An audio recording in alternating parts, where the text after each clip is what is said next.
Nick here, just in case you don't know. I say it every time because you never know when someone new is going to tune in. Mezzy. All right, so. What are you need a nice? I've got one. Oh. Slow roasted pomegranate molasses lamb. Or is there a pulled in there too? We wanted to go live today and show a demo of trimming your lamb up for roasting, slow cooking. Because yes, your butcher can do this for you, but maybe you want to learn how to do it yourself.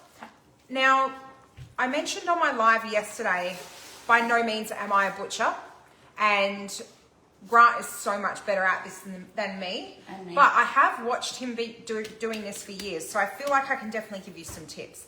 Now, when you go to your butcher, you guys, you want to ask for them to do it what's called a shoulder cut, but you want to get the cage off or the rib off, because a lot of butchers will sell you with the rib still attached, the rib bone still attached, and that just adds weight to your final cut, which you then have to trim off, which is actually quite difficult.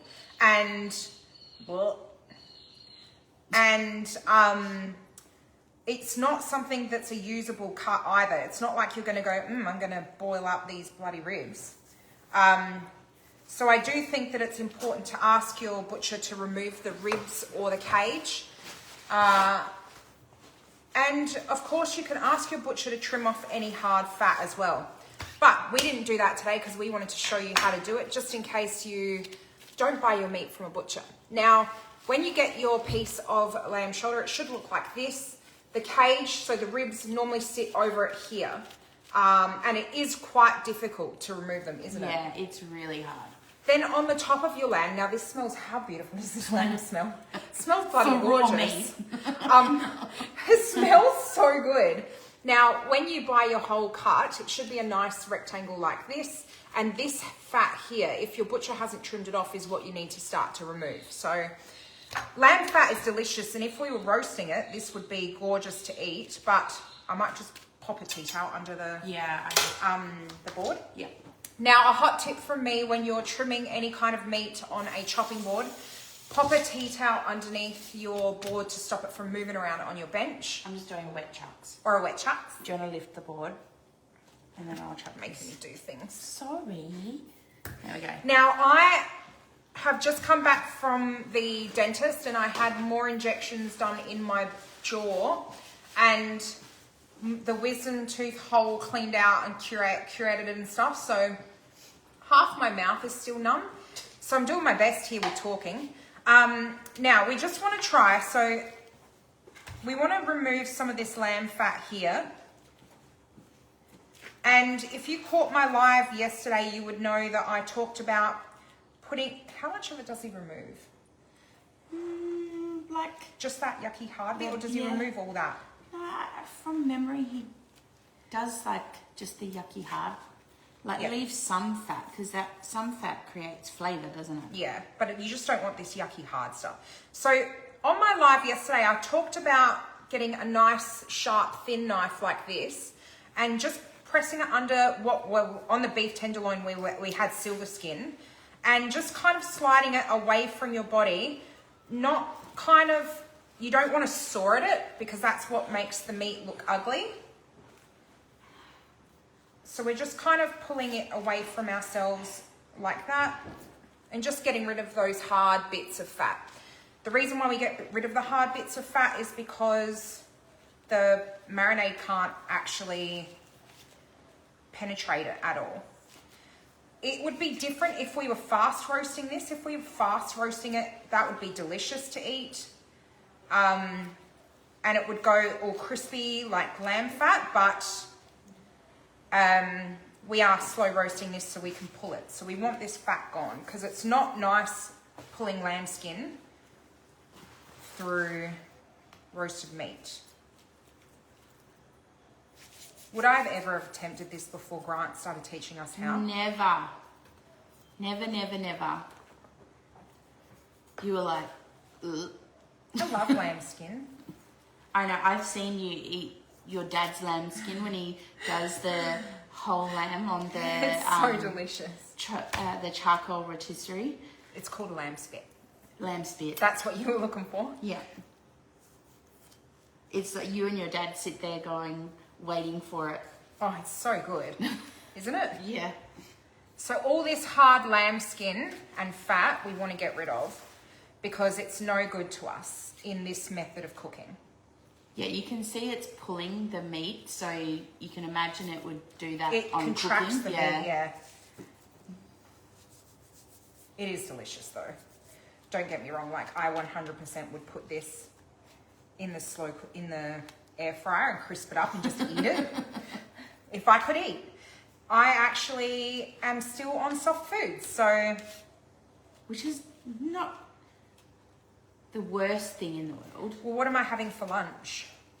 What are we having? Oh, chicken breast. Yeah, but what am I doing it with? You're having chicken breast and I'm having... Mash. Don't. It's not the worst thing in the world being told you have to eat mashed potato for lunch. I did get you a panna cotta though. Right, this is actually looking pretty good. I'm actually pretty proud of this. I'm going to get rid of this silver skin. Yeah. Yeah, because that'll just, as you said, contract. Yeah, and it's just unpleasant to get a piece of that when you're trying to eat beautiful pulled lamb. And you want as much flavour to go into the meat as possible. So really all that silver skin stops it from just penetrating the meat. Put a little bone there. All right, that's looking pretty good. I think I did a pretty good job. I think you did. I don't think Grant would tell me off I about think this. he'd still tell you that you've butchered a little bit and you could do better, Nick. Because that's just him. Was that him on the phone then? No. I'm going to get rid of that little bit there that I messed up. Just so that it's perfect. All right. Sweet. How do you think that's looking? Yeah, I reckon get rid of that little bit there, yeah. Nice. I reckon I might get rid of that hard fat there. Maybe not too much, because you need Well, it flavour. doesn't break down that bit. It's Yeah. like rock solid. You're not going to eat that, are you? No, but... All right, so I think that is my... Do you reckon that stuff doesn't matter, does it? No. That one might be. You reckon? Yeah. I don't reckon. I don't That's all know. pretty soft. That's soft fat. Might just get rid of that fascia. Yeah. All right. I think we're just being picky now. That is our lamb shoulder. Cleaned up now, beautifully. I actually think I did a pretty bloody good job. You did pretty good. I hope no butchers come on and laugh at me today like they did last night. Although one of my friends who's a butcher said I did a good job. So. Really? So that's my lamb shoulder now ready to go into the marinade. So just to explain for those of you who are tuning in late, we've gotten a whole shoulder from the butcher. We've asked them to remove the rib cage because removing the rib cage yourself at home is quite difficult, but also it just adds weight to the final cost on the bill that you shouldn't have to pay for because it's not really a usable cut for you at home, the way that it comes on the shoulder. So what I ordered was bone in, rib cage remove. Yeah. So you still have the So you shoulder still have bone. the bone. And then, that bit there, I reckon. Yeah, because it was folded over. Yeah. Cheeky little piece of hard fat there.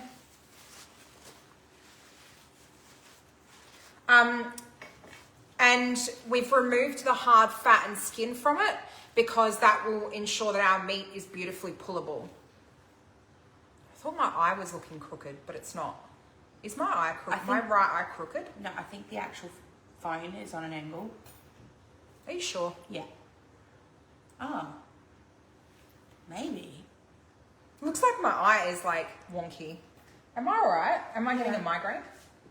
I think you might be getting a migraine. Yeah, that eye is slightly, yeah. Alright. Great. Just like we need. Yay. Alright, so we're going to put our... Do you want to remove that now? Yeah. Do you want to leave that on there? Might as well. Because it's a marble. We're going to pop our lamb shoulder into a container and the marinade is going to go on top. Do you want to show them the Well, that's the marinade, you guys. knife behind, just saying. I'm going to purposefully step backwards. Don't do it. Work cover.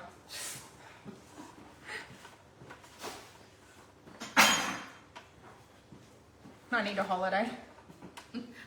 A knife's not going to help you with that. True. All right, so that is our beautiful. Can you tell everyone what goes into this gorgeous pomegranate molasses marinade? So pomegranate molasses. Whoa. Come on that side, babe. It's got a few spices, I think cumin, coriander, some salt, some red wine vinegar, ginger, garlic. What else? I think that was it. Yeah. How gorgeous is that? Look. Oh, olive oil. Mm-hmm. Yeah, delicious. So, this is our beautiful So yeah, you got to make sure it's like fully massage. covered. You don't sort of leave it. So that's the lamb shoulder now marinated in that absolutely gorgeous pomegranate molasses marinade.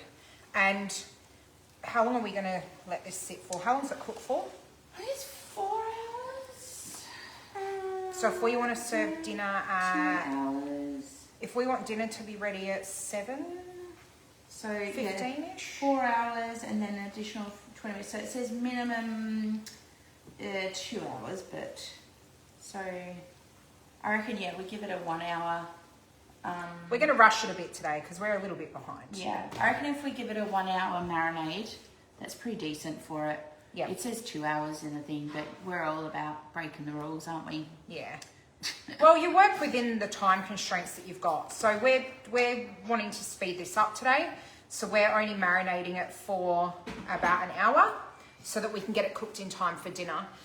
We probably should have started this much earlier, but we had other things to do. Yeah. Like go to the dentist and get half my face numbed and scraped out again. So I'm going to wash my hands quickly. Mez, you have a quick chat to them about how we're serving it tonight. So we are going to serve this with the muhammara. Muhammara. Oh, which I've made already. I'll get that out of the fridge. Let's just here. And if you don't know what muhammara is, muhammara. Amara. No, you're pronouncing it R. Muhammad. Okay, I give up. It's Muhammad. So You gotta roll it, Mez. roll it. So walnuts and cashews that have been Roasted. like roasted in the pan. It's got like the glad. That doesn't look right. I feel like it. Oh no, then I get to lick that spoon. Yeah, that's a shame. So then, yeah, you roast the nuts, and then you add that into the Thermomix with some garlic, a little bit of bread, and then you, Or almonds if you're gluten free. yeah, and then it's the roasted capsicum, and I can't Did you say remember what else. capsicum? Capsicum. Capsicum. Capsicum. There's an M, not an M. Anyway, Capsicum. it's delicious. I love you, Mez. And what are we doing with it? So we're going to serve that with the lamb and the couscous, which if you haven't... It's like a 5-minute recipe. Oh my God, that couscous, I'm just going to clean up. when you developed it, we were sitting there going, well, what can we do to make the couscous special? And you're like, let's add nuts. And I was like, ooh, let's add some sweet. Let's add some currants. And you're like, yeah. And it really is banging in flavour and it's like a 5-minute side. And it just tastes delicious. It's going to be so good with the lamb. Oh, I'm having the muhammada for dinner, Sai. That's all I'm having is couscous and muhammada, and I might have like a little taste test of the lamb, but soft foods. 100%. So yeah, and then I also got some labna. She doesn't know that, so I thought some labna. And are we doing pita breads on the side? If we've got time, we can. Because we don't have any stored. Oh no, we do have some stored in the freezer. Yes. So sure. We probably should get this in the fridge. Yeah. So I'm gonna cover this up, and you're gonna finish up. So we will marinate that and then we'll get it cooking.